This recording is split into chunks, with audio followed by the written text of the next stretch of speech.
PDF കാണാമോ? PDF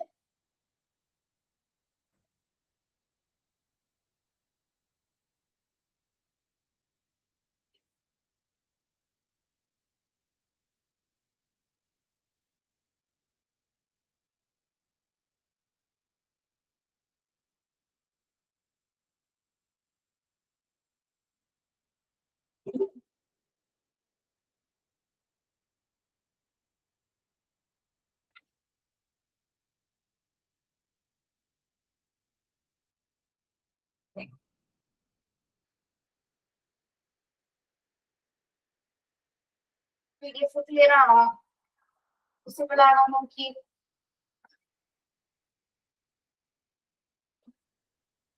കേട്ടോ ഇപ്പോഴോ?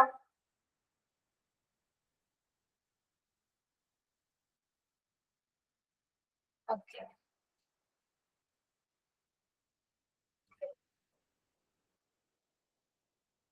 ആണോ?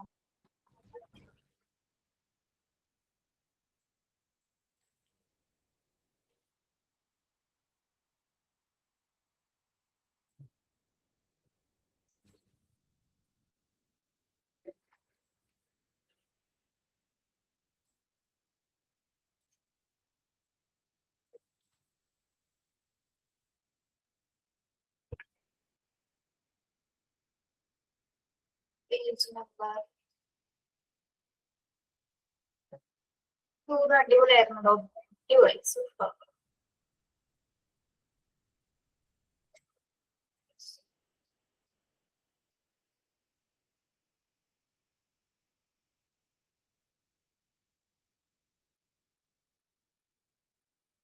നോട്ട് ചെയ്ത് എല്ലാവരും. പോയത് കുറെ സ്ഥലങ്ങൾ പോയിരുന്നു, ഇവിടെ തന്നെ അടുത്ത് തന്നെ അതിരപ്പള്ളി, വാഴച്ചാല്, പിന്നെന്താണ് ഇരിപ്പാറ. ഇരിപ്പാറ എന്നൊരു പ്ലേസ്, നമ്മുടെ ഏഴാറ്റുമുഖമൊക്കെ പോലെ ഇരിക്കുന്ന ഒരു പ്ലേസ്, വെള്ളമുള്ളത്. പിന്നെ പോയത് കൗതുക പാർക്ക് എന്ന് പറഞ്ഞ പാർക്ക്. കേട്ടിട്ടുണ്ടോ നിങ്ങള്? കൗതുക പാർക്ക് ഒരു ബൊട്ടാണിക്കൽ ഗാർഡൻ ആണ്.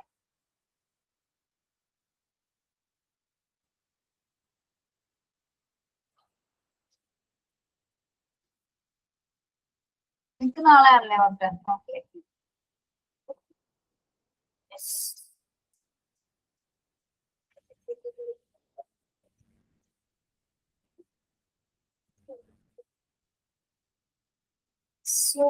സൂയിൽ, തൃശ്ശൂർ സൂയിലൊക്കെ പോയിട്ടുണ്ട്. അവിടെ കേട്ടോ ഇവിടെ നമ്മള് തിരുമ്പള്ളിക്ക് പോകുന്ന റൂം.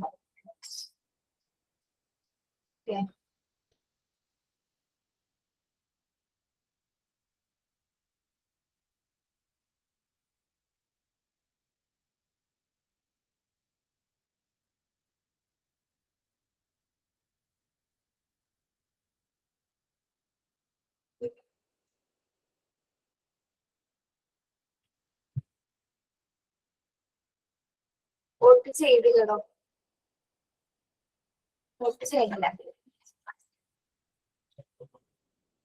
വൈ വൈന്ന് വെച്ചാല് രാവിലെ എന്നിട്ട് തോന്നി ചെയ്യണ്ടാവുക, ചെയ്തില്ല.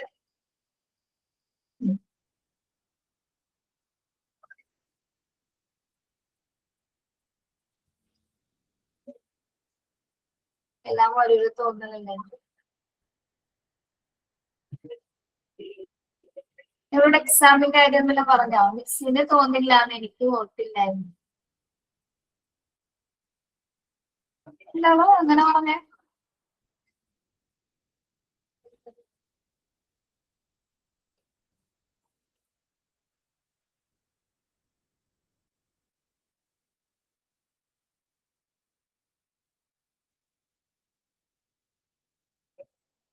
വോട്ട് ചെയ്യാൻ തോന്നുന്നില്ല എന്ന് പറഞ്ഞേ.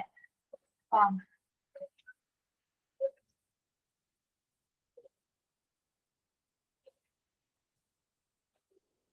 വോട്ടില്ലായിരുന്നു. നാളെ എങ്ങനെയെന്ന് അറിയില്ല കേട്ടോ, ക്ലാസ് ഉണ്ടോ ഇല്ല എന്നുള്ളതൊക്കെ ഇൻഫർമേഷൻ അറിയിക്കും. നാളെ ഇലക്ഷൻ ഉണ്ടല്ലോ, അറിയില്ല. തനിക്ക് ഞാൻ ഉറപ്പൊന്നും പറയുന്നില്ല, ചിലപ്പോ ഉണ്ടാവില്ല, ചിലപ്പോ ഉണ്ടാവും. നാളെ ഇലക്ഷൻ ഉണ്ട്. തൃശ്ശൂർ അങ്ങോട്ടൊക്കെ നാളെയാണ് ഇലക്ഷൻ. Good morning Abhirami. അതെ, നമുക്ക് കുറച്ച് പോർഷൻ എടുത്തിട്ടേ ബാക്കി എക്സാമുമായി റിലേറ്റ് ചെയ്ത് വരുന്ന കാര്യങ്ങൾ പറയാം കേട്ടോ.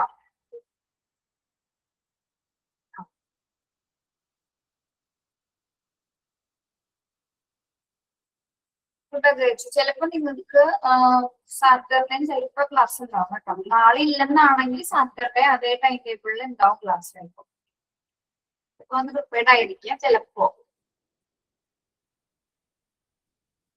പ്രിവേഷൻ 2 MS എടുത്തോണ്ടിരിക്കുന്നില്ലേ? ടീച്ചർ ചിലപ്പോ കംപ്ലീറ്റ് ചെയ്തോളൂ. നമ്മള് കഴിഞ്ഞ ക്ലാസ്സിൽ എവിടം വരെ എടുത്തു? അബ്രിവേഷൻസ് അത് ഞാൻ പറഞ്ഞുതരാം. ഈ പോർഷൻ ഒന്നും നമ്മൾ സ്പില്ലേജ് തീർത്തിട്ട് പറഞ്ഞുതരാം കേട്ടോ. Regulatory framework and compliance for spillage waste management. അപ്പൊ എന്തൊക്കെ ചട്ടക്കൂടുകളാണ് പ്രത്യേകിച്ച് സ്പില്ലേജ് വേസ്റ്റ് മാനേജ് ചെയ്യാൻ വേണ്ടിട്ട് നമ്മള് ട്രെയിനിങ് ആൻഡ് എഡ്യൂക്കേഷൻ ഒക്കെ ഇന്നലെ എടുത്തല്ലേ കഴിഞ്ഞ ക്ലാസ്സില്?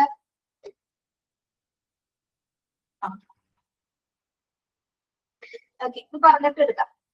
Spillage waste management in hospitals is based on regulatory framework which aims to ensure compliance with environmental and public health guidelines. Here are some important features aspects of regulatory framework and compliance for spillage waste management. Okay. അപ്പോൾ നമ്മൾ നേരത്തെ പഠിച്ചിട്ടുണ്ടല്ലേ last ഓരോ portions ഓരോ procedure കഴിഞ്ഞ സമയത്ത് ഓരോ state federal loss അനുസരിച്ച് മാത്രമേ വേസ്റ്റ്സുകൾ ഡിസ്പോസ് ചെയ്യാൻ പാടുള്ളൂ എന്ന് ഓരോ ടൈപ്സ് പഠിച്ചപ്പോൾ നമ്മൾ പഠിച്ചതാണ്. അപ്പൊ അതിൽ ഫസ്റ്റ് വരുന്നതാണ് എന്ത്? Federal and state regulations. അപ്പൊ ഈ നിയമങ്ങൾ അനുസരിച്ചിട്ട് മാത്രമായിരിക്കണം, ഈ പറയാൻ പോകുന്ന നിയമങ്ങൾ അനുസരിച്ച് മാത്രമായിരിക്കണം ഈ വേസ്റ്റസ് നമ്മൾ ഡിസ്പോസ് ചെയ്യുന്നത് കേട്ടോ. Hospitals are subject to federal and state regulation governing the management and disposal of dangerous waste that includes spillage waste. Example consists of the Resource Conservation Recovery Act, RCRA, and the Occupational Safety and Health Administration (OSHA) and Bloodborne Pathogen Standard. ഇപ്പൊ federal state regulations പ്രകാരം നമുക്ക് waste manage ചെയ്യാൻ വേണ്ടിയിട്ട് എന്താണ് പ്രത്യേകിച്ച് dangerous ആയിട്ടുള്ള വേസ്റ്റുകളും spillage വേസ്റ്റസുകളും dispose ചെയ്യാനായിട്ട് കുറച്ച് ആക്ടുകൾ പുറപ്പെടുവിച്ചിട്ടുണ്ട്. ഏതൊക്കെയാണ്? First one resource conservation and recovery act. Underline ചെയ്യാം കേട്ടോ. റിസോഴ്സ് കൺസർവേഷനുമായി ബന്ധപ്പെട്ട് വരുന്ന പ്രധാനപ്പെട്ട ആക്ട് ആണ് എന്ത്? RCRA എന്ന് പറയുന്നത്. അണ്ടർലൈൻ ചെയ്യാം കേട്ടോ. ഓക്കെ, അടുത്തത് എന്താണ്? Occupation and safety health administration. Occupational safety and health administration അഥവാ OSH. ഇതിന്റെ എക്സ്പാൻഷൻ പഠിക്കണം കേട്ടോ. ഈ ആക്ടുകളുടെ പേരും എക്സ്പാൻഷനും പഠിച്ചു വെക്കാം. ഓക്കെ, പിന്നെ ഒരെണ്ണം വരുന്നത് എന്താണ്? Blood borne pathogen standards. Blood borne pathogen standard. അത് ഏത് ടൈപ്സ് ഓഫ് സ്പില്ലേജുമായി റിലേറ്റ് ചെയ്ത് വരും? ഇത് ഇപ്പൊ പറഞ്ഞ മൂന്നാമത് പറഞ്ഞ ഈ ഒരു ആക്ട് ഏത് ടൈപ്സ് ഓഫ് സ്പില്ലേജുമായി ബന്ധപ്പെട്ടായിരിക്കും വരുന്നത്? ആണോ blood borne pathogen standard?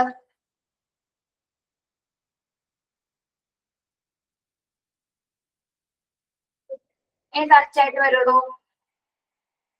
Blood and body ഫ്ലൂയിഡ്സുമായി ബന്ധപ്പെട്ടത് അല്ലെ? പേജ് നമ്പർ ഒന്ന് പറഞ്ഞു കൊടുക്കട്ടോ. 87.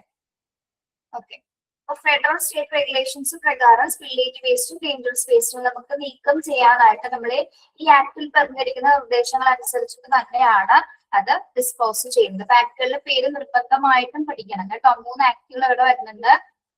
RCRA, OSH and blood borne pathogen standard. Okay, next വരുന്ന ഒരു ആക്ട് ആണ് എന്ത്? ഗൈഡ് ലൈൻ ആണ്. എൻവയോൺമെന്റൽ പ്രൊട്ടക്ഷൻ ഏജൻസി EPA. എൻവയോൺമെന്റൽ പ്രൊട്ടക്ഷൻ ഏജൻസി അണ്ടർലൈൻ ചെയ്യാട്ടോ. എൻവയോൺമെന്റൽ പ്രൊട്ടക്ഷൻ ഏജൻസി.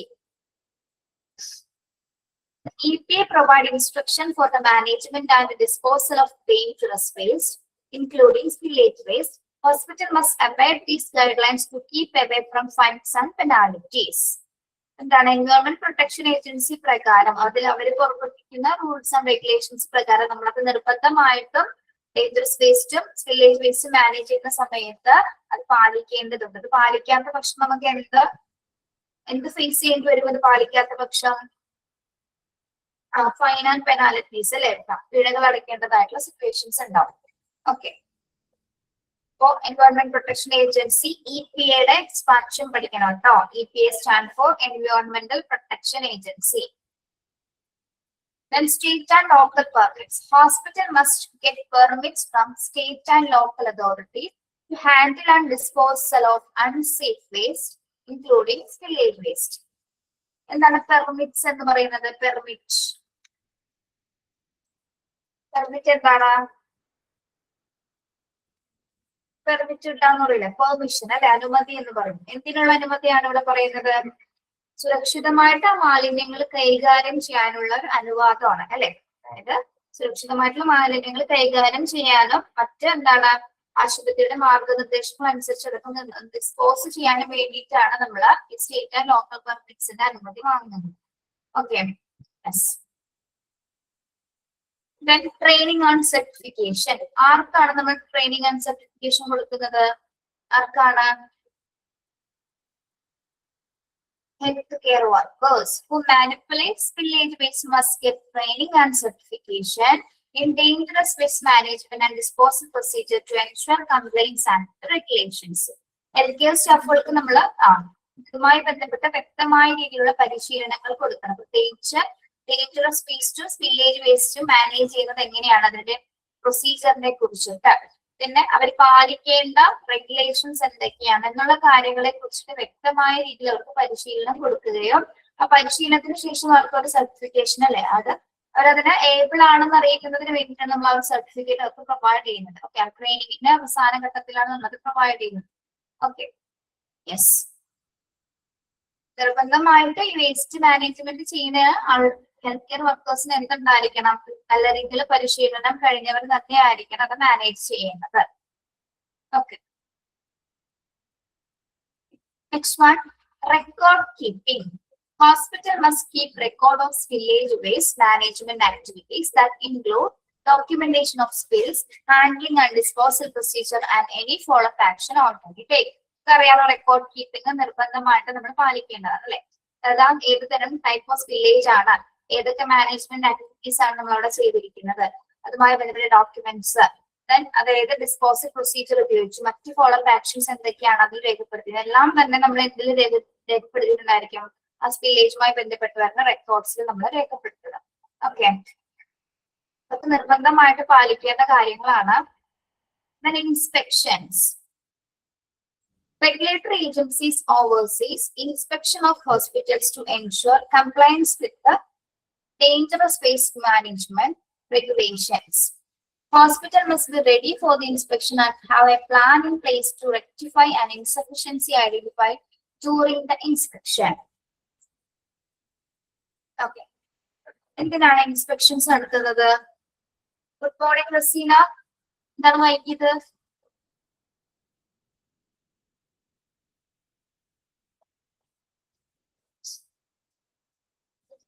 ഓക്കെ, അപ്പൊ ഈ റെഗുലേറ്ററി ഏജൻസീസ് ആണ് ഹോസ്പിറ്റൽസ് അത് പാലിക്കുന്നുണ്ടോ എന്നൊക്കെ ഓവർസീ ചെയ്യുന്നത്. ഓക്കെ, അപ്പൊ അതായത് അവിടെ പറഞ്ഞിരിക്കുന്ന റൂൾസ് ആൻഡ് റെഗുലേഷൻസ് അനുസരിച്ച് തന്നെയാണ് ഓരോ ഹോസ്പിറ്റൽസിനും വേസ്റ്റുകൾ ഡിസ്പോസ് ചെയ്യുന്നത് അറിയാൻ വേണ്ടിയിട്ടാണ് നമ്മൾ ഇൻസ്പെക്ഷൻ നടത്തുന്നത്. ഓക്കെ, ഇൻസ്പെക്ഷന്റെ സമയത്ത് എന്തെങ്കിലും തരത്തില് എന്താണ് ഇൻസഫിഷ്യന്റ് ആയിട്ടുള്ള എന്തെങ്കിലും ഐഡന്റിഫൈ ചെയ്ത് കഴിഞ്ഞാൽ അതിന്റെ ആഫ്റ്റർ എഫക്ട്സ് കൂടി ചിലപ്പോൾ ഹോസ്പിറ്റല് അവരെ ഫേസ് ചെയ്യേണ്ടി വരും. ഓക്കെ, അതാണ് നമ്മുടെ പെനാലിറ്റീസ് ആൻഡ് ഫീസ് എന്ന് പറയുന്നത്, അല്ലെങ്കിൽ ഫൈനുകൾ എന്ന് പറയുന്നത്. അതായത് നമ്മൾ ഇൻസ്പെക്ഷൻ ചെയ്യുന്ന സമയത്ത് മോശമായിട്ടുള്ള രീതിയിലാണ് അവിടെ വേസ്റ്റ് ഹാൻഡിൽ ചെയ്യുന്നതെന്നുള്ളത് മനസ്സിലാക്കി കഴിഞ്ഞാൽ അതിനനുസരിച്ചിട്ടുള്ള പെനാൽറ്റീസ് ഫൈൻ അടക്കേണ്ടതായിട്ട് വരും. Okay, then penalties for non-compliance. Hospitals to fail away by dangerous waste management regulations may have to face fines, penalties, and legal actions. Page number 87.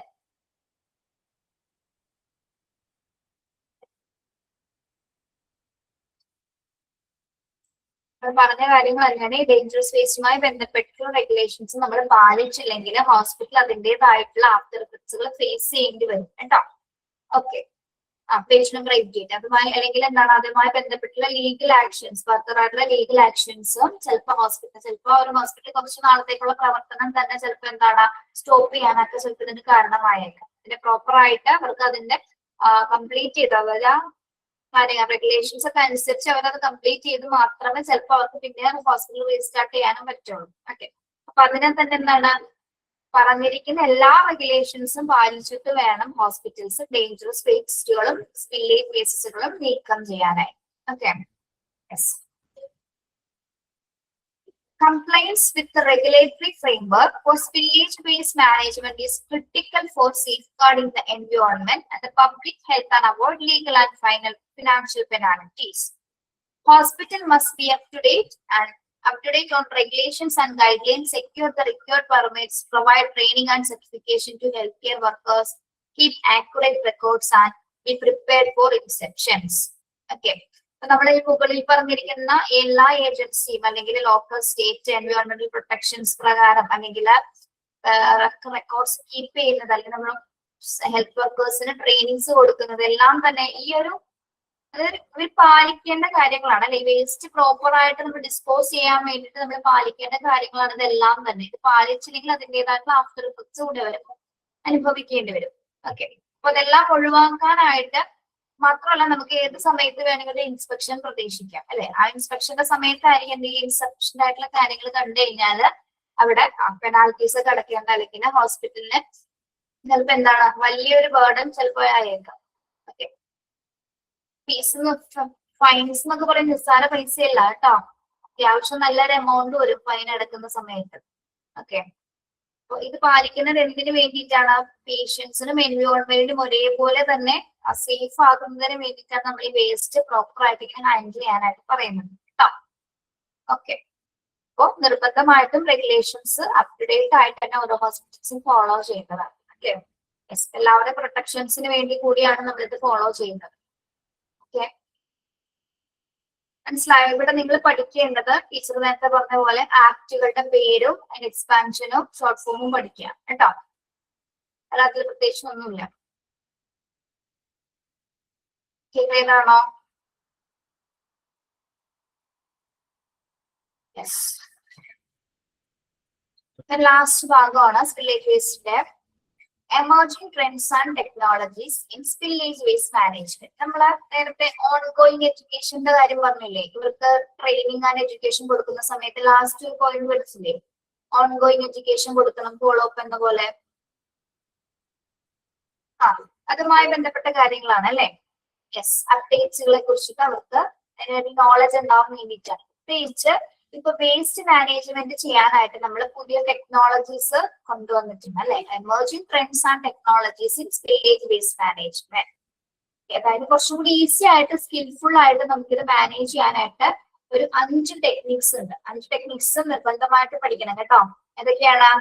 Robotic and automation, bio remediation, plasma gasification, green chemistry, nano technology. Okay, ഇതിന്റെ പേരുകളാണ് teacher പറഞ്ഞത്.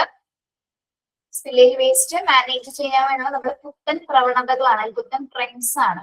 അതിൽ first വരുന്ന എന്താണ്? Robotic and automation. എന്താണ് robotic and automation എന്ന് പറയുന്നത്? എന്തുപയോഗിച്ചായിരിക്കും അവിടെ വേസ്റ്റ് നമ്മൾ ഹാൻഡിൽ ചെയ്യുന്നത്? റോബോട്ടിക് സാങ്കേതിക വിദ്യകൾ അല്ലെ. Yes, robotics and automation technologies are being awarded to handle dangerous waste. Robot allata dangerous waste safely and skillfully. This can help lessen the risk of exposure for healthcare workers and make better the accuracy and speed of waste handling and disposal. Okay, എന്താണ് അപ്പോ robotic automation എന്ന് പറയുന്നത്? നമുക്ക് അപകടകരമായിട്ടുള്ള മാലിന്യങ്ങളും അല്ലെങ്കിൽ സ്പില്ലായിട്ടുള്ള മാലിന്യങ്ങളൊക്കെ നീക്കം ചെയ്യാൻ വേണ്ടിയിട്ട് നമ്മൾ റോബോട്ടിക് സാങ്കേതിക വിദ്യകൾ ഉപയോഗിക്കുന്നത്. ഓക്കെ, റോബോട്ടിക് സാങ്കേതിക വിദ്യകൾ ഉപയോഗിച്ചുകൊണ്ട് തന്നെ എന്താണ് വളരെ സേഫ് ആയിട്ട് അത് ഹാൻഡിൽ ചെയ്യാനും അതോടൊപ്പം തന്നെ എന്താണ് ഹെൽത്ത് കെയർ വർക്കേഴ്സിന് അതുമായി ബന്ധപ്പെട്ടിട്ടുള്ള അപകട സാധ്യതകൾ കുറയ്ക്കാനായിട്ടും സാധിക്കും. ഓക്കെ, യെസ്, മനസ്സിലായോ? റോബോട്ടിക് സാങ്കേതിക വിദ്യ വികസിപ്പിച്ചുകൊണ്ട് തയ്യാറാക്കിയിരിക്കുന്ന ഒരു ന്യൂ ടെക്നോളജിയാണ് എന്താ റോബോട്ടിക് ആൻഡ് ഓട്ടോമേഷൻസ് എന്ന് പറയുന്നത് കേട്ടോ. എന്ത് ഹാൻഡിൽ ചെയ്യുന്നതിന് വേണ്ടിയിട്ടാണ്? അപകടകരമായിട്ടുള്ള മാലിന്യങ്ങൾ സുരക്ഷിതമായിട്ട് നമ്മൾക്ക് ഡിസ്പോസ് ചെയ്യുന്നതിന് വേണ്ടിയിട്ട് ഉപയോഗിക്കുന്ന ടെക്നിക്സുകളാണ് അതൊക്കെ. ഓക്കെ, പേരും അതെന്താന്ന് മാത്രം ഓർമ്മ ഇരുന്നാൽ മതി. അതിന് ഡീറ്റെയിൽ ആയിട്ടൊന്നും പഠിക്കാനില്ല നമുക്ക്. ക്ലിയർ ആണോ ഫസ്റ്റ് വൺ?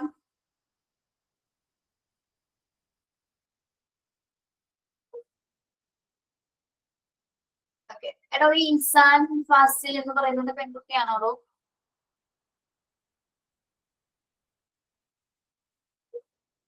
നോന്നോ? അതെ. അഞ്ജലി 11 മണിയായാലും അഞ്ജലി എവിടെ പോയേക്കായിരുന്നു?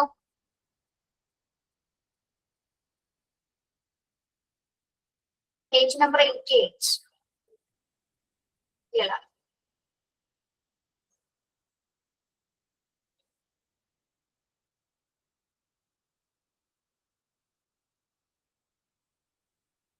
എന്റെ എഡ്യൂക്കേഷൻ ക്വാളിഫിക്കേഷനോ? എന്തുകൊണ്ട് അഭിരാം അങ്ങനെ ചോദിച്ചത്? ഒരു മിനിറ്റ് കേട്ടോ.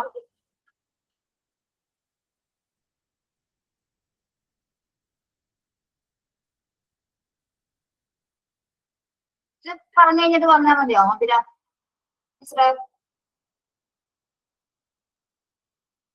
ഓക്കെ. അഭിരാമാണോ ന്യൂ സ്റ്റുഡന്റ് ആണ് പറഞ്ഞത് കഴിഞ്ഞ ദിവസം നമ്മള്? യെസ്. ഓക്കെ. അപ്പൊ നേരം കേട്ടോ.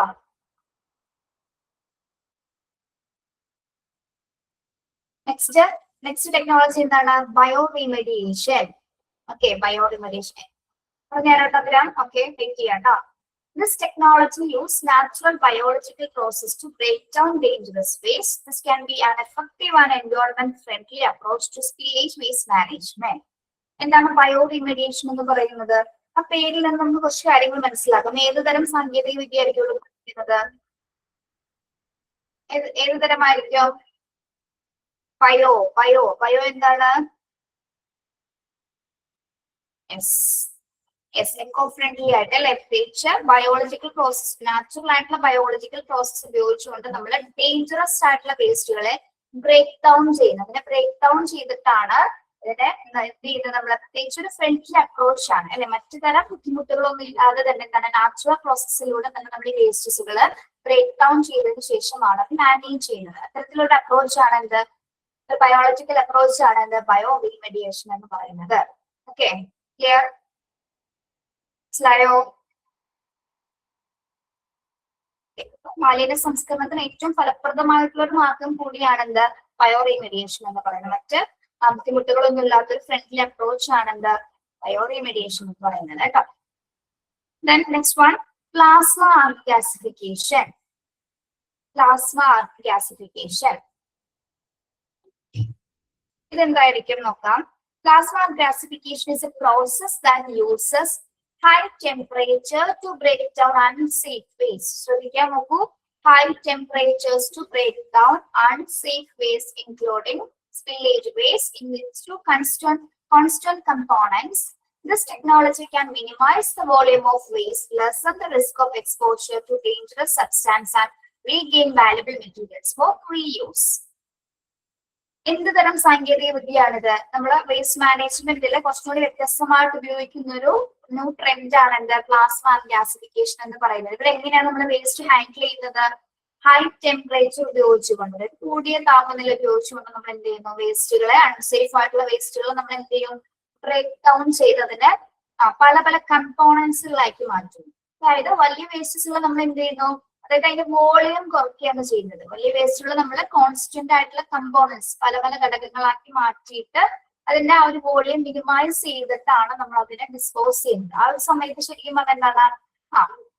എക്സ്പോഷർ കുറയ്ക്കുന്നതിനും അതോടൊപ്പം തന്നെ നമ്മൾ ഈ ഒരു പ്രോസസ്സ് ചെയ്യുന്ന സമയത്ത് വാല്യുബിൾ ആയിട്ടുള്ള എന്തെങ്കിലും മെറ്റീരിയൽസ് അതിലുണ്ടെങ്കിൽ നമുക്കത് റീയൂസ് ചെയ്ത് ഉപയോഗിക്കാനായിട്ടും സാധിക്കും. അതായത് വേസ്റ്റ് പ്രോസസ്സ് ചെയ്യുന്ന സമയത്ത് ഇങ്ങനെ നമ്മൾ ഒരു കമ്പോണൻസ് ആക്കി മാറ്റുന്നു എന്ന് പറഞ്ഞില്ല. ആ സമയത്ത് എന്താണ്? പല നല്ല മെറ്റീരിയൽസ്, വാല്യുബിൾ ആയിട്ടുള്ള മെറ്റീരിയലുകൾ ഉണ്ടെങ്കിൽ അതിന് നമുക്ക് എന്ത് ചെയ്യാൻ പറ്റും? റീയൂസ് ചെയ്ത് ഉപയോഗിക്കാനായിട്ടും സാധിക്കും. ഓക്കെ, അപ്പൊ മനസ്സിലായോ എന്താണ് പ്ലാസ്മ ഗ്യാസിഫിക്കേഷൻ എന്ന് പറയുന്നത്? എന്താണ്, എങ്ങനെയാണ് ഇവിടെ ബ്രേക്ക് ഡൗൺ ചെയ്യുന്നത്? നമ്മള് ഹൈ ടെമ്പറേച്ചർ ഉപയോഗിച്ചുകൊണ്ടാണ് ബ്രേക്ക് ഡൗൺ ചെയ്യുന്നത്. വേസ്റ്റസുകളെ പല കമ്പോണൻസുകളുമാക്കി മാറ്റി അതിനെ വോളിയം മിനിമൈസ് ചെയ്തിട്ടാണ് ആ വേസ്റ്റ് നമ്മൾ ഡിസ്പോസ് ചെയ്യുന്നത്. Okay, yes, clear?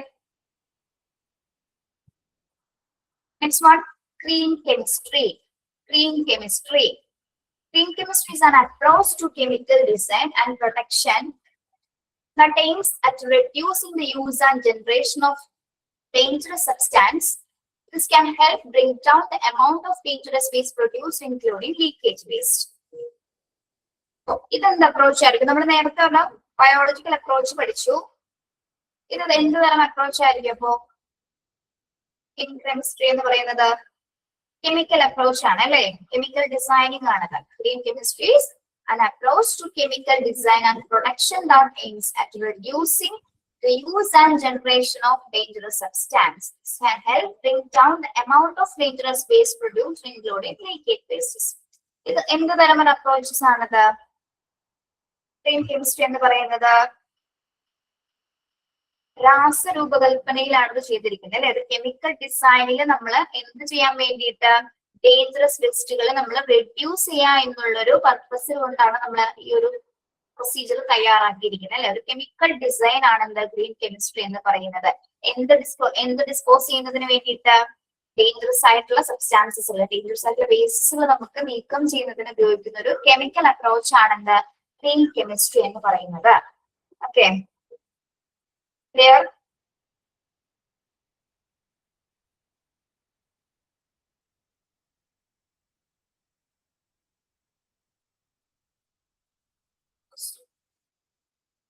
Last trend എന്താണ്? Nano technology. ഇത് കേട്ടിട്ടുണ്ടാവും അല്ലെ? Nano technology. യെസ്. ഇവിടെ എങ്ങനെയാണ് ഈ നാനോ ടെക്നോളജി ഉപയോഗിക്കുന്നത് നോക്കാം. Nano technology is being developed to give more effective and environment friendly solution for dangerous waste management, which includes spillage waste. For example, nanoparticles can be used selectively to bind hazardous substance, making them easier to eliminate and dispose of safely. എന്താണ് nano technology എന്ന ഒരു new trend ഉദ്ദേശിക്കുന്നത്?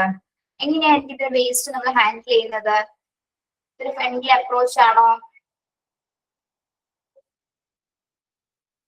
അതെ, nano particles ഉപയോഗിച്ചുകൊണ്ട് അല്ലെ? Nano particles എന്ന് പറഞ്ഞാൽ എങ്ങനെയാണ്? വളരെ ടീനിയാണ് അല്ലെ? ഏറ്റവും ചെറുതാണ്.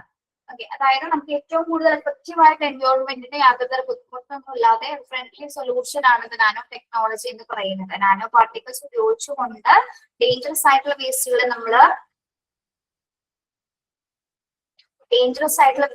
നമ്മൾ ഡിസ്പോസ് ചെയ്യുന്ന പ്രക്രിയയാണ് എന്താ നാനോ ടെക്നോളജി എന്ന് പറയുന്നത്. അപ്പോൾ നാനോ പാർട്ടിക്കിൾസ് ഉപയോഗിച്ച് നമുക്ക് ഓരോ വേസ്റ്റുകളും സെലക്റ്റീവ് ആയിട്ട് യൂസ് ചെയ്ത് ഓരോന്നിനെ നമുക്ക് ഈസി ആയിട്ട് എലിമിനേറ്റ് ചെയ്ത് സേഫ് ആയിട്ട് ഡിസ്പോസ് ചെയ്യാനായിട്ട് ഈ ഒരു ടെക്നോളജി ഉപയോഗിച്ചുകൊണ്ട് സാധിക്കും. Okay, yes. ടെക്സ്റ്റിൽ ഇത്രയും സെന്റൻസ് ഇല്ലേ നിങ്ങൾക്ക്? എവിടം വരെയുള്ളൂ? ഇത്രയും ഇല്ലാത്തതുണ്ടോ ടെക്സ്റ്റില്? ചിലപ്പോ പ്രിന്റിങ്ങിൽ വരാത്തായിരിക്കുള്ളൂ.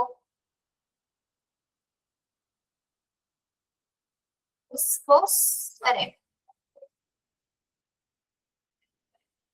ഈ ലാസ്റ്റ് പോയിന്റ് ആണോ? ഡിസ്പോസ് ഓഫ് സേഫ്ലി ഇല്ല ഉണ്ടല്ലോ.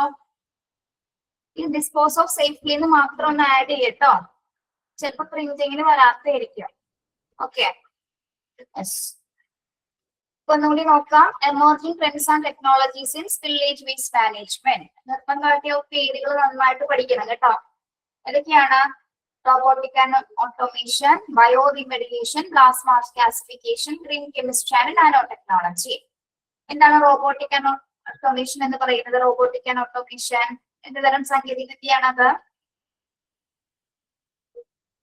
അപകടകരമായിട്ടുള്ള മാലിന്യങ്ങൾ സുരക്ഷിതമായിട്ട് കൈകാര്യം ചെയ്യുന്നതിന് വേണ്ടി, അല്ലെങ്കിൽ നമ്മൾ സേഫ് ആയിട്ടും സ്കിൽഫുൾ ആയിട്ടും ഡേഞ്ചറസ് വേസ്റ്റ്സുകളെ നീക്കം ചെയ്യാൻ ഉപയോഗിക്കുന്ന ഒരു റോബോട്ടിക് സാങ്കേതിക വിദ്യയാണ് എന്താ?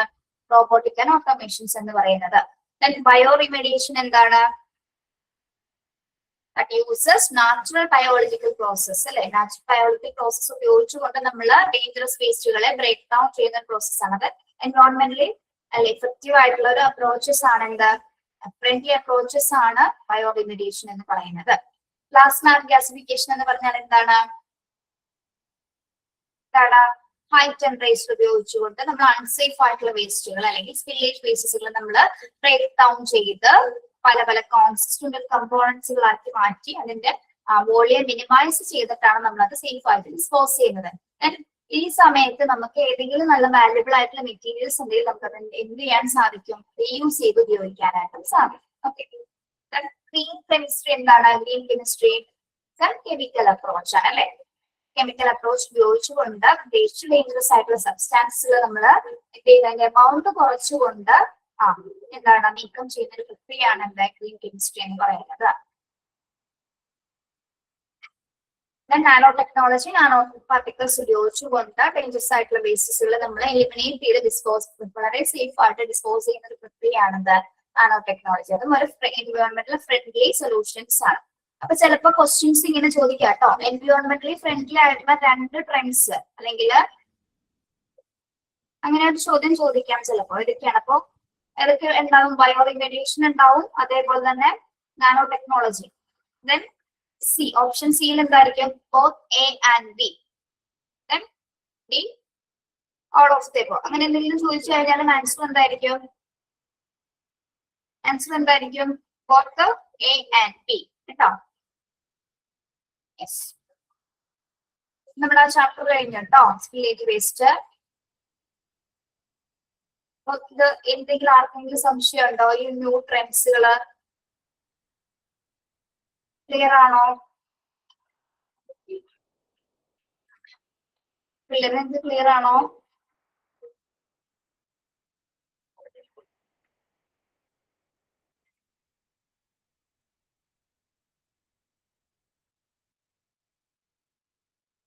യെസ്. ബൈ ഹാർട്ട് പഠിക്കണോ, മനസ്സിലാക്കി പഠിക്കണോ എന്ന് എനിക്ക് തീരുമാനിക്കാം. ആക്ച്വലി ബൈ ഹാർട്ട് പഠിക്കേണ്ട കാര്യമൊന്നുമില്ല. ഓരോന്നും എന്താണെന്നുള്ളത് ടീച്ചർ വ്യക്തമായിട്ട് പറഞ്ഞു തന്നിട്ടുണ്ട്. അതേപോലെ ക്യാച്ചിങ് പഠിക്കുക കേട്ടോ. ഇതുമായി ബന്ധപ്പെട്ട മോക്ക് ടെസ്റ്റ് വരുമ്പോൾ അത് ആ ക്വസ്റ്റ്യൻസ് അതേപോലെ പഠിക്കുക. ഓക്കെ, നമ്മള് ബൈ ഹാർട്ട് പഠിക്കുന്ന ചില ഭാഗങ്ങൾ നമുക്ക് ബൈ ഹാർട്ട് പഠിക്കേണ്ടി വരും അല്ലെ. പക്ഷെ ചില ഭാഗങ്ങൾ എങ്ങനെയാണ്, നമ്മൾ അതൊന്നും കൃത്യമായിട്ട് മനസ്സിലാക്കി പഠിച്ചാൽ അത് എവിടെ നിന്ന് എങ്ങനെ ചോദ്യം വന്നാലും നമുക്ക് എഴുതാൻ പറ്റും കേട്ടോ. ഓക്കെ, എനിക്ക് എടുക്കാനുള്ള പോർഷൻസ് കംപ്ലീറ്റഡ് ആണ് കേട്ടോ. അത് ജസ്റ്റ് ഒരു എക്സാമ്പിൾ പറഞ്ഞേടോ. ഞാൻ അങ്ങനെ ഒരു ചോദ്യം വന്നേ, എന്താണ് എൻവയോൺമെന്റൽ ഫ്രണ്ട്ലി ആയിട്ടുള്ള 2 ന്യൂ ട്രെൻഡ്സ് ഏതൊക്കെയാണ് ഡേഞ്ചറസ് വേസ്റ്റുകൾ നീക്കം ചെയ്യാനായിട്ട് ചോദിച്ചാൽ ആൻസർ വരുന്നത് ഏതായിരിക്കും ഞാൻ പറഞ്ഞു കേട്ടോ.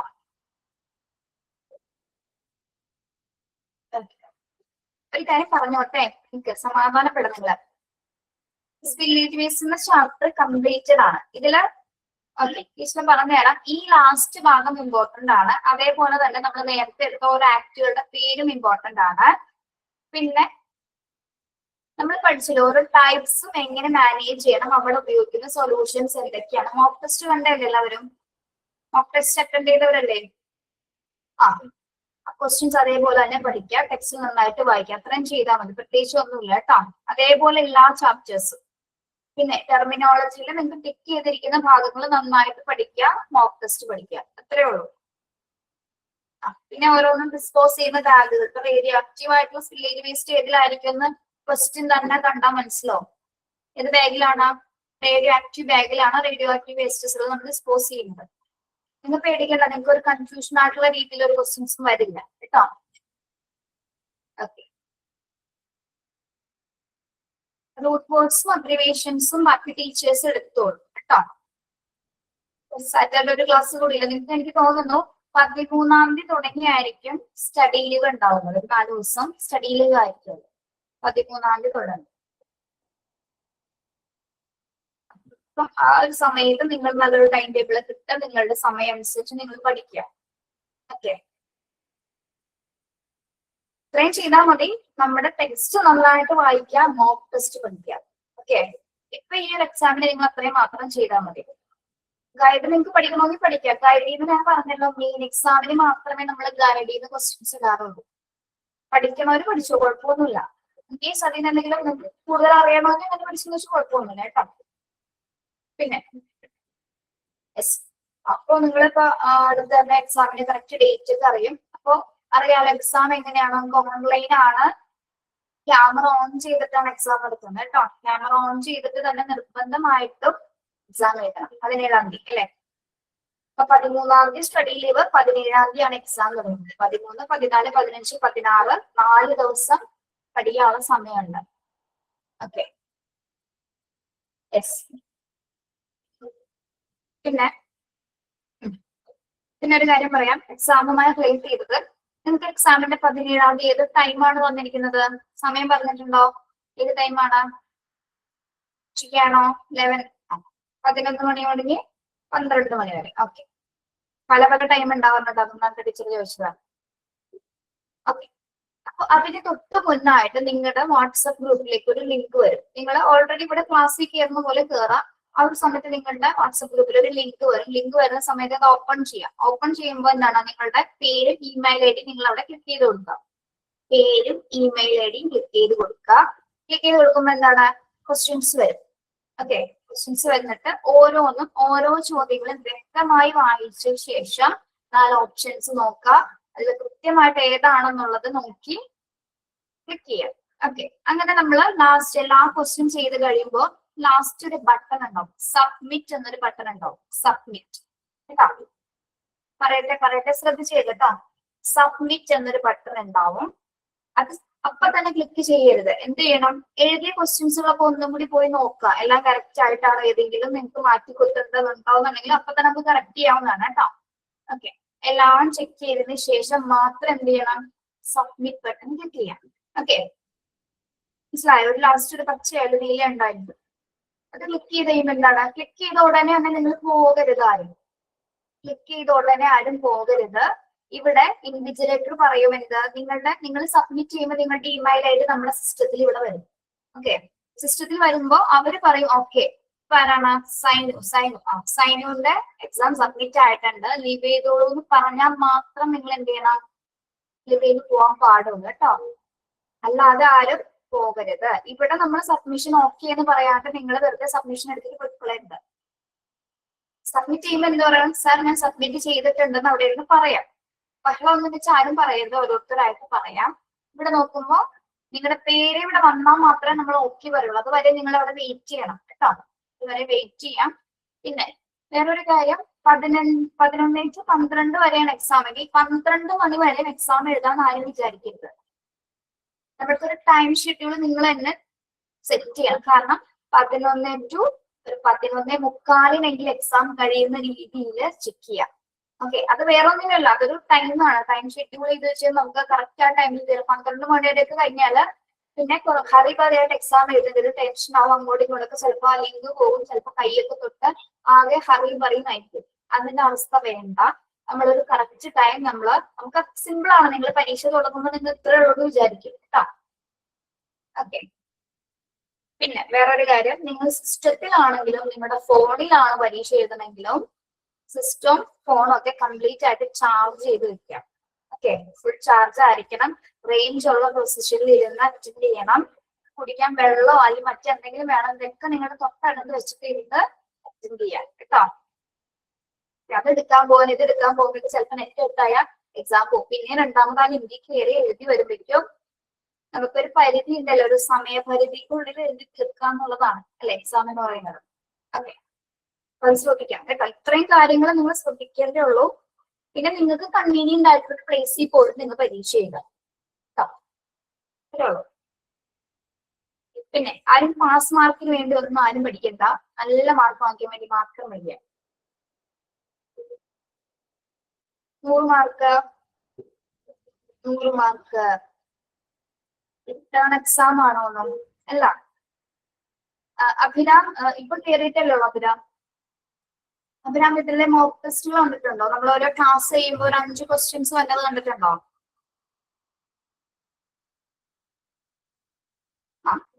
കണ്ടിട്ടില്ല. ഇതുവരെയും ക്ലാസ് റൂമിൽ ക്വസ്റ്റ്യൻസ് വരുന്നൊന്നും കണ്ടിട്ടില്ല.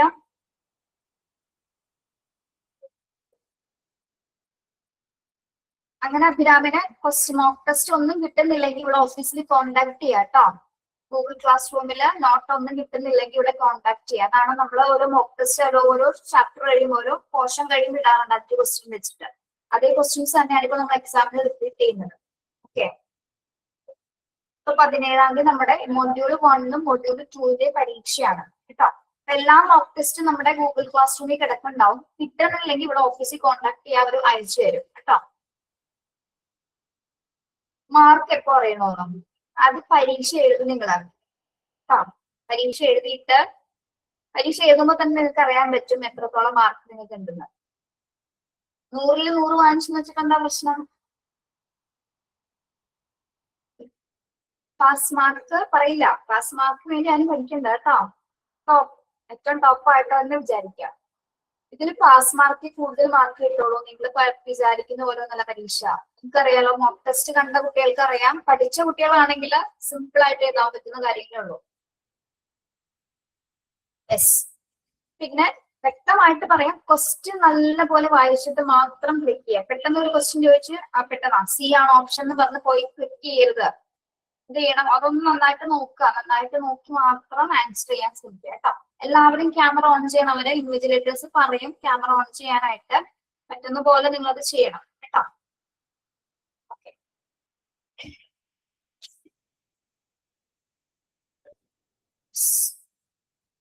വേറെ എന്തെങ്കിലും ചോദിക്കാനുണ്ടോ?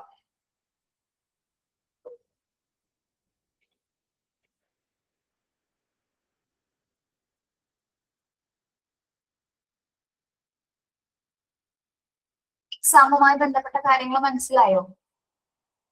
ഇതാരെങ്കിലും പറഞ്ഞു തന്നിരുന്നോ നിങ്ങൾക്ക്?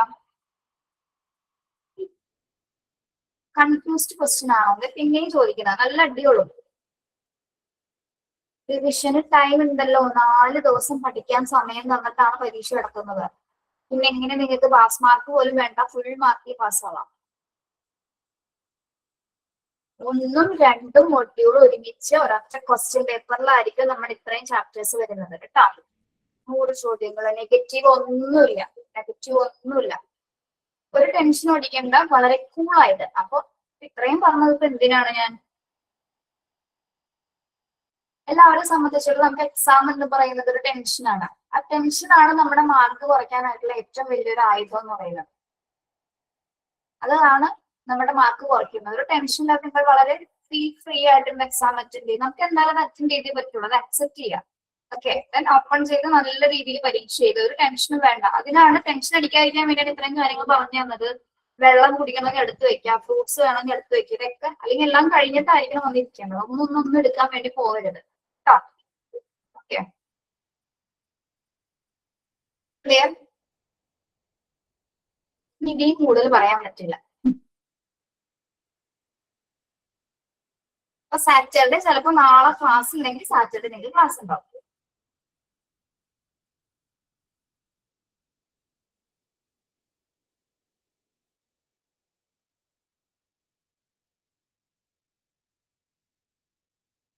അഭിരാം ഹൗസിംഗ് അഡ്മിനിസ്ട്രേഷൻ എന്നൊരു ചാപ്റ്റർ നമ്മളതെല്ലാം വ്യക്തമായിട്ട് പഠിപ്പിച്ചിട്ടുണ്ട് കേട്ടോ.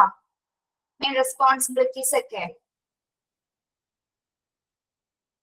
എല്ലാ ചാപ്റ്റേഴ്സും നമ്മൾ ഇതിൽ കവർ ചെയ്യുന്നുണ്ട്. 4 മോഡ്യൂൾസും ഹോസ്പിറ്റൽ അഡ്മിനിസ്ട്രേഷന് വേണ്ട എല്ലാ ഭാഗങ്ങളും പഠിപ്പിക്കുന്നുണ്ട് കേട്ടോ. റൂൾസ്, റെഗുലേഷൻസ്, റെസ്പോൺസിബിലിറ്റീസ് എല്ലാം ഉണ്ട്. നഴ്സിംഗ് അഡ്മിനിസ്ട്രേഷൻ എടുത്തല്ല നിങ്ങൾക്ക് ചാപ്റ്റർ? Okay, yes. അപ്പൊ എന്തുകൊണ്ടാണ് അഭിരാമി സെക്കൻഡ് മൊഡ്യൂൾ തീരാറായപ്പോ ജോയിൻ ചെയ്തത്? ലേറ്റ് ആയിട്ട് ജോയിൻ ചെയ്ത് എന്തുകൊണ്ടാ?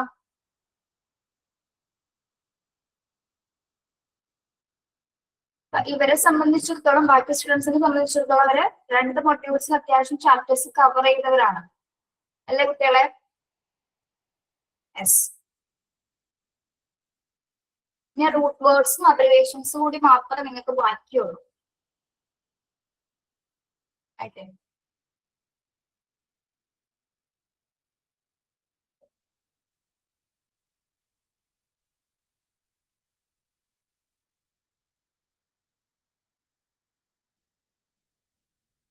ഓൾമോസ്റ്റ് എല്ലാ ചാപ്റ്റേഴ്സും കവർ ചെയ്തിട്ടില്ലേ? നിങ്ങൾക്ക് ഉറപ്പില്ലേ നിങ്ങൾ പഠിച്ച കാര്യങ്ങൾ എന്തൊക്കെയാണെന്ന്?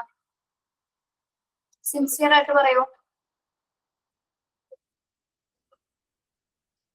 ICU എടുത്തുകൊണ്ടിരിക്കുന്നുള്ളൂ അല്ലേ? ICU എടുത്തുകൊണ്ടിരിക്കുന്നുണ്ടോ? റേഡിയോളജി പഠിച്ചു, എമർജൻസി ഡിപ്പാർട്ട്മെന്റ് പഠിച്ചു, നഴ്സിംഗ് അഡ്മിനിസ്ട്രേഷൻ പഠിച്ചു. പിന്നെ യെസ്, ഒരു കുഴപ്പമില്ല.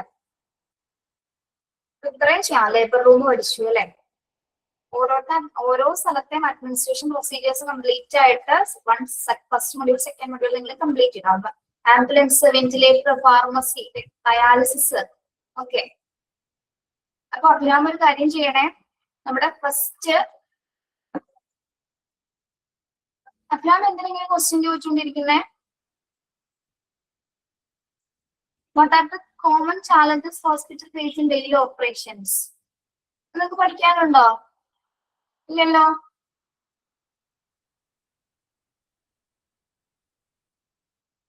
ശരിക്കും ഒരു അങ്ങനെ ടീച്ചർ ചോദിക്കട്ടെ, ഹോസ്പിറ്റലിന് ശരിക്കും ഒരു ഉത്തരവാദിത്വം എന്താണോ? അങ്ങനെയാണെങ്കിൽ ഏറ്റവും വലിയ റെസ്പോൺസിബിലിറ്റി എന്താണ് ഹോസ്പിറ്റലിന്റെ? ടീച്ചർ അങ്ങോട്ട് ചോദിക്കട്ടെ.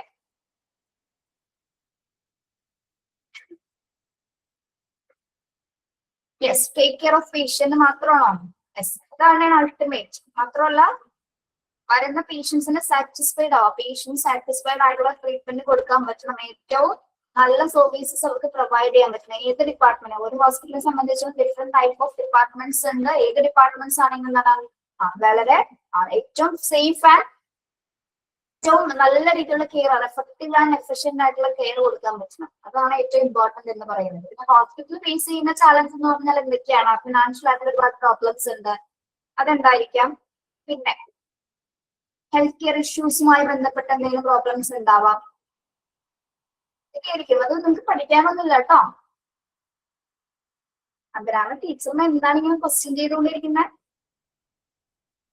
അഭിരാം ചോദിച്ച ചോദ്യത്തിന് ഉത്തരം തന്നില്ല അല്ലേ ടീച്ചർ? എന്താ ചോദിച്ചത്? എന്റെ ക്വാളിഫിക്കേഷൻ എന്താണ്? ഓക്കെ, നിങ്ങൾ പഠിപ്പിക്കുന്ന ടീച്ചർമാരോട് നിങ്ങളുടെ ടീച്ചറിന്റെ ക്വാളിഫിക്കേഷൻസ് ചോദിക്കാറുണ്ടോ? ചോദിക്കാറില്ല. ചോദിച്ച സ്ഥിതിക്ക് നമ്മളത് പറഞ്ഞു കൊടുക്കണ്ടേ? ഇതുവരെ ഇപ്പൊ ഒരു ഒന്നര വർഷത്തിനിടയിൽ ഇതേപോലെ ഒരു ചോദ്യം ഞാൻ ഫേസ് ചെയ്ത് വന്നിട്ടില്ല കേട്ടോ. ഫേസിങ് ഒന്നുമല്ല കേട്ടോ.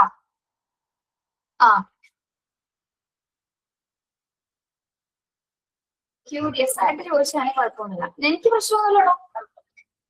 ഓക്കെ, ഞാൻ PhD ക്വാളിഫിക്കേഷൻ ഉള്ള ഒരു ടീച്ചറാണ് കേട്ടോ. PhD ഉണ്ട്, പക്ഷെ എന്റെ മെയിൻ സബ്ജക്ട് സൈക്കോളജിയാണ്. ഓക്കെ, ടീച്ചറെ സൈക്കോളജിയിലാണ് സ്പെഷ്യലൈസ് ചെയ്തിരിക്കുന്നത്. ദെൻ ഹോസ്പിറ്റൽ അഡ്മിനിസ്ട്രേഷൻസിന്റെ ട്രെയിനിങ്സും ക്ലാസ്സുകളെല്ലാം തന്നെ അറ്റൻഡ് ചെയ്തിട്ടുണ്ട്, സർട്ടിഫിക്കറ്റ് ഉണ്ട്. ഓക്കെ, എന്റെ മെയിൻ ഫീൽഡ് സൈക്കോളജി ആണ്. പിന്നെ ഒരു 5 വർഷത്തോളം ഹൈസ്കൂളിലായിരുന്നു ഞാൻ പഠിച്ച സ്കൂളിൽ തന്നെയാണ് ഞാൻ 5 വർഷത്തോളം പഠിപ്പിച്ചിരുന്നത് കേട്ടോ. പഠിച്ച സ്കൂളിൽ ഞാൻ 5 വർഷത്തോളം എനിക്ക് ഒരു 10th ക്ലാസ് ടീച്ചർ ആയിട്ട് തന്നെ പഠിപ്പിക്കാൻ പറ്റി. അവിടെ സോഷ്യൽ സയൻസ്, പിന്നെ UP സ്കൂളിൽ പഠിപ്പിച്ചിട്ടുണ്ട്, എല്ലാത്തിലും LP UP ഒക്കെ പഠിപ്പിച്ചിട്ടുണ്ട്. Okay, then I M specialised in psychology, psychologist കൂടിയാണ് കേട്ടോ. ഇവിടെ സൈക്കോളജി പഠിപ്പിക്കുന്നുണ്ട്. ഇവിടെ മോണ്ടിസോറി ടീച്ചിങ് കോഴ്സ് MTTC എന്ന് പറഞ്ഞൊരു കോഴ്സ് ഉണ്ട്. ഇവിടെ ടീച്ചർ അവിടെ സൈക്കോളജി എടുക്കുന്നുണ്ട് കുട്ടികൾക്ക്. ഇതുവരെ ഒരു 24 ബാച്ച് സ്റ്റുഡൻസിന് നമ്മൾ പറഞ്ഞു വിട്ടിട്ടുണ്ട്. 24 അല്ല, സോറി, 19 ബാച്ച് കേട്ടോ. ഓക്കെ അഭിരാം, നിങ്ങൾക്ക് ഇനി സൈക്കോളജിക്കലായി ബന്ധപ്പെട്ട് എന്ത് വേണേലും എന്നോട് ചോദിക്കാം കേട്ടോ. എന്തെങ്കിലും നിങ്ങൾക്ക് പേഴ്സണൽ ഫീലിങ്സ് ആയിട്ട് എന്തെങ്കിലും ബുദ്ധിമുട്ടുകൾ ഉണ്ടെങ്കിൽ എന്ത് വേണേലും ചോദിക്കാം.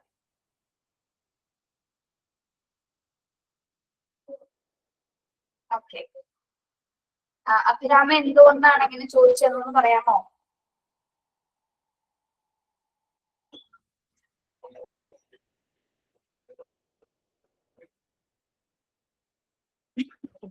കുഴപ്പമില്ല, നല്ല അങ്ങനെ ചോദ്യം ചോദിക്കുന്ന രസമാണ്. ക്യൂരിയോസിറ്റി, നമുക്ക് ഹ്യൂമൻ ടെൻഡൻസി എന്ന് പറഞ്ഞ കുറച്ച് കാര്യങ്ങളുണ്ട്. ഏകദേശം ഒരു 14 ടെൻഡൻസി ഉണ്ട് മനുഷ്യന്. ഏതൊക്കെയാണെന്നറിയോ 14 ടെൻഡൻസീസ്? നമ്മുടെ ഫസ്റ്റ് ഇപ്പൊ അഭിരാം ചോദിച്ച പോലെ curiosity, exploration, communication, abstraction, perfection, self confidence, പിന്നെന്താണ്, അങ്ങനെ 14 നമ്മളുണ്ട്. ഒരു 6 നമുക്ക് കിട്ടിയുള്ളൂ കേട്ടോ. 14 ടെൻഡൻസി മനുഷ്യനുണ്ട്. ഓക്കെ, അതായത് മനുഷ്യന്റെ പ്രവണതകൾ. ഈ പ്രവണതകൾ ഉള്ളത് കൊണ്ട്, അത് നമ്മുടെ ഇമോഷൻസ് ആണ് തന്നെ അല്ലെ.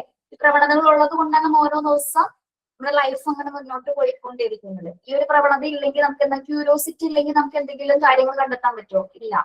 എക്സ്പ്ലോർ ചെയ്യാൻ പറ്റുമോ? ഇല്ല. ഓക്കെ, എല്ലാം ഒന്നിനൊന്ന് ഡിപ്പെൻഡഡ് ആണ്. ഓരോ മനുഷ്യന്റെ പ്രവണതകൾ ഒന്നിനൊന്ന് ഡിപ്പെൻഡഡ് ആണ് കേട്ടോ. ഓക്കെ, അതേപോലെ തന്നെ നമ്മുടെ ഇമോഷൻസ്, നമ്മുടെ ഇമോഷൻസ് ആണ് നമ്മുടെ ഡെയിലി ലൈഫിൽ എങ്ങനെ കൊണ്ടുപോകുന്നിരിക്കുന്നത്. നമ്മൾക്ക് എല്ലാവർക്കും ഒരേ ഇമോഷൻസ് ആണോ ഉള്ളത്? അല്ല, പല പല ഡിഫറെന്റ് ആയിട്ടുള്ള ഇമോഷൻസ് കൈകാര്യം ചെയ്യുന്നവരാണ്. ആ കാറ്റഗറി തന്നെ എന്താണ്, എക്സ്ട്രോവേർട്ടുകൾ ഉണ്ട്, ഇൻട്രോവേർട്സുകൾ ഉണ്ട്, അല്ലെ? യെസ്. നമ്മുടെ ക്ലാസ്സിൽ ഒട്ടുമിക്ക ആൾക്കാരും എക്സ്ട്രോവേർട്ട് ആയിട്ടുള്ള ആൾക്കാരാണ് മിക്കതും. എന്നുവെച്ചാൽ ഭയങ്കര റെസ്പോൺസ് ആണ്. എനിക്ക് ചോദിച്ചാൽ നിങ്ങൾ റെസ്പോണ്ട് ചെയ്യുന്നില്ലായിരിക്കും. പക്ഷെ ചില ക്ലാസ്സിലൊക്കെ എത്തിക്കഴിഞ്ഞാൽ കുട്ടികൾ നിന്നില്ല. അത് ഇൻട്രോവേർട്ട്, അവർക്ക് പ്രത്യേകിച്ച് കാര്യങ്ങളൊന്നും അറിയില്ല. കണ്ടൻസ് പഠിച്ച് ക്വസ്റ്റ്യൻസ് ആൻസർ ചെയ്ത് പോയാൽ മതി. Okay, yes. ചാറ്റ് ആയതുകൊണ്ടാണ്, അല്ലെങ്കിൽ ഒന്ന് മൈക്ക് ഓൺ ചെയ്ത അബ്രാം ഞാൻ കാണിച്ചറിയാം, കുട്ടികൾ ഭയങ്കര എക്സ്ട്രോവേർട്ടാ, നല്ലോണം സംസാരിക്കും. പേരുകളൊന്നും അറിയില്ല എങ്കിലും നല്ലോണം സംസാരിക്കുന്ന കുട്ടികളാണ്. Okay, yes. പിന്നെ ചോദിച്ച അബ്രാം ചോദിച്ച സ്ഥിതിക്ക് പറയാം, ടീച്ചർ ഫോറൻസിക് അല്ല, പാരാസൈക്കോളജിയിലെ കുറച്ച് പഠനങ്ങൾ നടത്തിയിട്ടുണ്ട് കേട്ടോ. പാരാസൈക്കോളജി അറിയാലോ. പാരാസൈക്കോളജി എന്താണ്? അപ്പൊ സാമാന്യ ശാസ്ത്രം ആണോ? എക്സ്ട്രാ പെർസെപ്ഷൻ, എക്സ്ട്രാ ധാരണ ഉള്ള പേഴ്സണാലിറ്റികളെ കുറിച്ച് പഠിക്കുന്നതാണ് അല്ലെ? ഓക്കെ, പക്ഷെ പഠിച്ചിടത്തോളം മനസ്സിലായി അങ്ങനെയൊന്നും ഇല്ല കേട്ടോ. നിങ്ങൾ ഈ പ്രേതത്തിലൊക്കെ വിശ്വസിക്കുന്ന ആൾക്കാരാണോ? പ്രേതം, നമ്മൾ ആരെങ്കിലും ഇതുവരെ പ്രേതത്തിനെ കണ്ടിട്ടുണ്ടോ പിള്ളേരെ? കണ്ടിട്ട് പോലുമില്ല. ആൾക്കാർ പറയും അവിടെ ഉണ്ട് ഇവിടെ ഉണ്ട് എന്നൊക്കെ പറയും. ജസ്റ്റ് സിമ്പിൾ എക്സാമ്പിൾ പറയട്ടെ. നിങ്ങൾ രാത്രി ഒരു 2 മണിയാകുമ്പോൾ നിങ്ങൾക്ക് കുറച്ച് വെള്ളം കുടിക്കണമെന്ന് തോന്നും. ബെഡ്റൂമിൽ നിന്ന് എഴുന്നേറ്റ് ഹാളിൽ വന്ന് വെള്ളം കുടിക്കാന്ന് വിചാരിക്കാം. വന്നോ? ബെഡ്റൂമിൽ നിന്ന് എഴുന്നേറ്റ് ഹാളിലെ ഡൈനിങ് ടേബിളിന്റെ അടുത്ത് പോയി ആ ഒരു കുപ്പിയിൽ നിന്ന് വെള്ളം എടുത്ത് കുടിച്ചുകൊണ്ടിരിക്കുകയാണ്. ഓക്കെ, കുടിച്ചുകൊണ്ടിരിക്കുകയാണ് അല്ലേ? കുടിച്ചുകൊണ്ടിരിക്കുമ്പോൾ നമ്മുടെ തൊട്ടടുത്തുള്ള വിൻഡോ ഓപ്പൺ ആണ്, ജനാല ഓപ്പൺ ആയിട്ട് കിടക്കുകയാണ്. പെട്ടെന്ന് നിങ്ങൾ പുറത്തേക്ക് നോക്കിയപ്പോ അവിടെ എന്താ അനങ്ങുന്നുണ്ട് അല്ലെ? അനങ്ങുന്നുണ്ട്. എന്തോ ഒരു നിങ്ങൾക്ക് അപ്പൊ തന്നെ പെട്ടെന്ന് ടെൻഷനായി. നിങ്ങൾ എന്ത് വിചാരിച്ചു? അവിടെ എന്തോ ഉണ്ട്, അവിടെ പ്രേതമുണ്ട് അല്ലെ? അവിടെ പ്രേതം ഉണ്ടെന്ന് നിങ്ങൾ തീരുമാനിച്ചു കഴിഞ്ഞു. നിങ്ങൾ തീരുമാനിച്ച, നമ്മളെ മനസ്സ് തീരുമാനിച്ചു കഴിഞ്ഞാൽ പിന്നെ അവിടെ ആര് പറഞ്ഞിട്ടും കാര്യമുണ്ടോ? ഇല്ല. ഓക്കെ, പക്ഷെ അവിടെ എന്താ ഉണ്ടായിരുന്നത്? അവിടെ ഒരു വാഴ നിൽക്കുന്നുണ്ടായിരുന്നു, ചെറിയൊരു കാറ്റ് ഉണ്ടായിരുന്നു. നമ്മളെ മറ്റേ പറയില്ലേ, ഇളം കാറ്റിൽ തേങ്ങാക്കിളകൾ ആരെയും പറയില്ല, അതേപോലെ ചെറിയൊരു കാറ്റില് ആ വാഴ ഒന്ന് അനങ്ങിയപ്പോ നിങ്ങൾക്ക് എന്ത് തോന്നി? അവിടെ പ്രേതം വന്നെന്ന് അനങ്ങി നിങ്ങളെ പിടിക്കാൻ വേണ്ടി നിങ്ങൾ അത് തീരുമാനിച്ചു. ഇത് ആരാണ് തോന്നിച്ചത് നിങ്ങളെ കൊണ്ട്? നമ്മുടെ മനസ്സ്. നമ്മുടെ മനസ്സ് നെഗറ്റീവായിട്ട് എന്ത് വിചാരിക്കുന്നു അതേ സംഭവിക്കും. പോസിറ്റീവായിട്ട് നിങ്ങൾ എല്ലാം വിചാരിച്ചു നോക്കൂ, നിങ്ങളുടെ ലൈഫ് ഒരുപാട് മാറ്റം ഉണ്ടാവും കേട്ടോ. പിന്നെ നമ്മൾ ഈ പറയുന്ന നെഗറ്റീവ് എനർജീസ് ഒന്നുമില്ല. നമ്മൾ നെഗറ്റീവ് ഉണ്ടെന്ന് വിചാരിക്കുന്നതിനനുസരിച്ച് മാത്രമാണ് നെഗറ്റീവ്സ് നമ്മുടെ കൂടെ ഇങ്ങനെ വന്നുകൊണ്ടിരിക്കുന്നത്. മനസ്സിലായോ? യെസ്. അപ്പൊ ഇനിയിപ്പോ എപ്പോ വേണമെങ്കിലും രാത്രി വെള്ളം കുടിക്കാനോ പേടിയില്ലല്ലോ. അത് വാഴയല്ലേ പുറത്തുള്ളത്. ഇനി കള്ളന്മാരെ കൊന്നത് സത്യമാണ് കേട്ടോ. ജീവനുള്ള എന്ത് കണ്ടാലും സത്യമാണ്. ജീവനില്ലാത്ത സാധനങ്ങൾ നമുക്ക് ചുറ്റുമുണ്ടെന്ന് വിശ്വസിക്കുന്നത് വിശ്വാസം വേണ്ട. നമ്മളൊന്നും കണ്ടിട്ടില്ല ഇതുവരെ.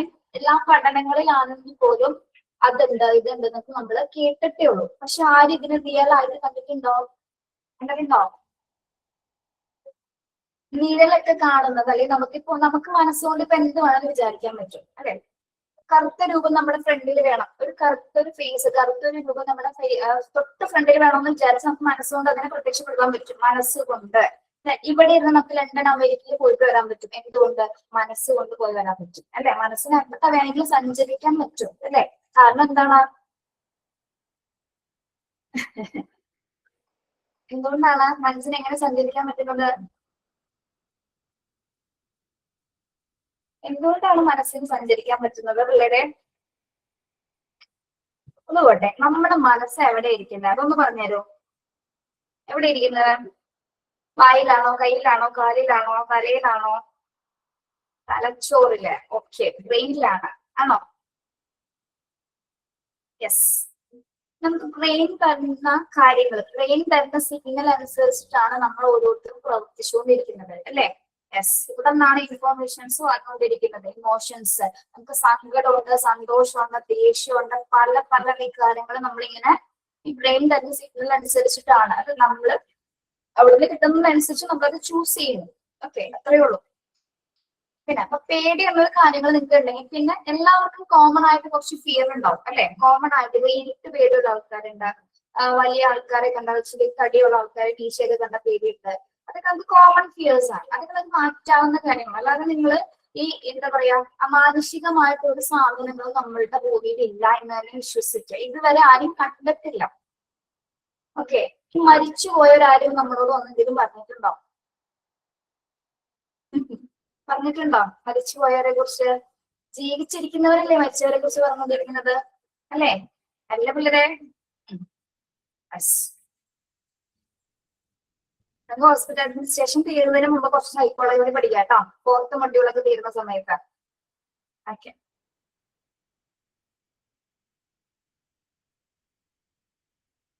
സ്വപ്നം കാണുന്നതും മനസ്സാണ്, ദേഷ്യം കയറുന്നതും മനസ്സുകൊണ്ടാണ്, സങ്കടം വരുന്നതും മനസ്സുകൊണ്ടാണ്. മനസ്സിന് ജീവൻ ഉണ്ടോ കേട്ടോ?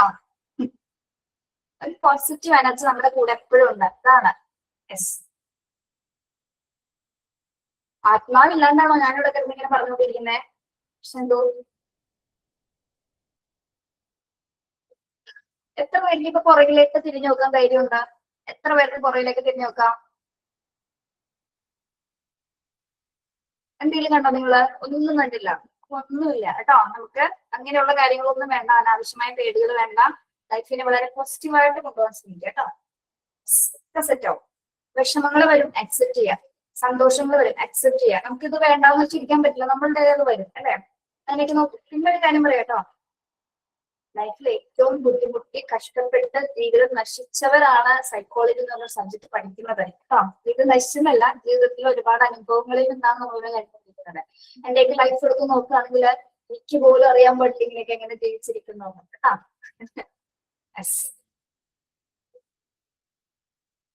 എന്ത് വന്നാലും ഫേസ് ചെയ്യാം. പരീക്ഷ വന്നാലും അല്ലെങ്കിൽ ഒരു ആക്സിഡന്റ് വന്നാലും ഒക്കെ ഫേസ് ചെയ്യാം. അത്രേ ഉള്ളൂ. എന്തായാലും നമ്മുടെ ഒരു ദിവസം പോകുന്ന വരെ നല്ല സൂപ്പറായിട്ട് അടിച്ചു പൊളിച്ച് ജീവിക്കാം. അത്രേ ഉള്ളൂ. കാണാനുള്ള സ്ഥലങ്ങൾ പോവാ, ഇഷ്ടമുള്ള ഭക്ഷണങ്ങൾ കഴിക്കുക, പഠിക്കാനുള്ള കാര്യങ്ങൾ പഠിച്ചെടുക്കുക. എന്ത് വേണമെങ്കിലും നമുക്ക് ലൈഫ് ഞാൻ വീണ്ടും നിവർന്നിറങ്ങി എപ്പോ വേണമെങ്കിലും പോകും അല്ലേ? ഇപ്പൊ തന്നെ ചിലപ്പോൾ തീരാം. ക്ലാസ്സിന് പുറത്തേക്ക് ഇറങ്ങുന്ന സമയത്ത് ചിലപ്പോൾ എനിക്ക് അറ്റാക്ക് വന്നാൽ ഞാൻ തീർന്നു. ഓക്കെ, ഇത്രയ്ക്കുള്ളൂ. പിന്നെ അപ്പൊ അഭിരാമേ ഓക്കെ ആണോ? അഭിരാം ഇഷ്ടപ്പെട്ടോ? നല്ലൊരു ചോദ്യം ചോദിച്ചുകൊണ്ട് എന്നെ കൊണ്ട് ഇത്രയും പറയിപ്പിച്ച Abhiram.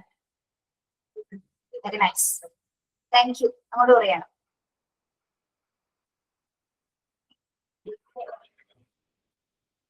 Okay okay okay okay ശരി. അപ്പോ ഇനി നമ്മൾ ചിലപ്പോ എക്സാം ഒക്കെ കഴിഞ്ഞിട്ടായിരിക്കും കാണുന്നത്. ഇപ്പൊ ടീച്ചറിന്റെ പീരീഡ് ഇല്ലല്ലോ. ഓക്കെ, അപ്പൊ wish you very all the best. എല്ലാവർക്കും നന്നായിട്ട് എക്സാം എഴുതാൻ പറ്റട്ടെ. Thank you so much. Have a nice day. By.